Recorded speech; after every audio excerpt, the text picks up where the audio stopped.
I'm Alexander Mauskop, Director of the New York Headache Center. Foods causing migraines. It's a very, very common thing for people to come and tell me that whenever I have a glass of wine or I eat a piece of chocolate, I will get a migraine. So most people with migraines know to avoid certain foods.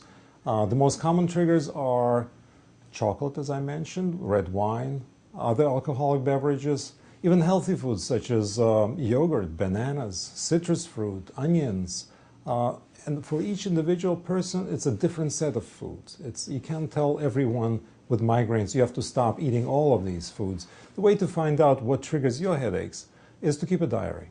That is, every time you get a headache, you write down foods you ate in the previous 8 to 12 hours. So if you see a pattern, every time you had a headache, you had bananas, then maybe that's your trigger.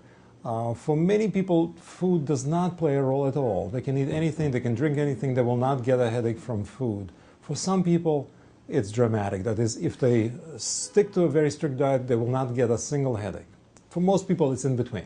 That is, foods contribute to the migraines, but it's not the only or the major trigger for their headache. So the list is long, but the common ones, again, in addition to the ones I mentioned, there's also raisins, also a healthy food, but anything smoked, cured, pickled, anything that has preservatives, sulfites, nitrites, all that can trigger a headache. In some people, it's MSG. In some people, it's other preservatives, artificial sweeteners can do that.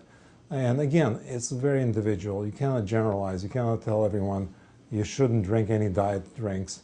Of course, you should avoid caffeine. One food item that's a very common trigger is caffeine, and people don't realize it because it's not when you drink the coffee. It's when you're withdrawing from caffeine, when you don't have your soda that you're used to drinking on time. So caffeine withdrawal is a big trigger for many people.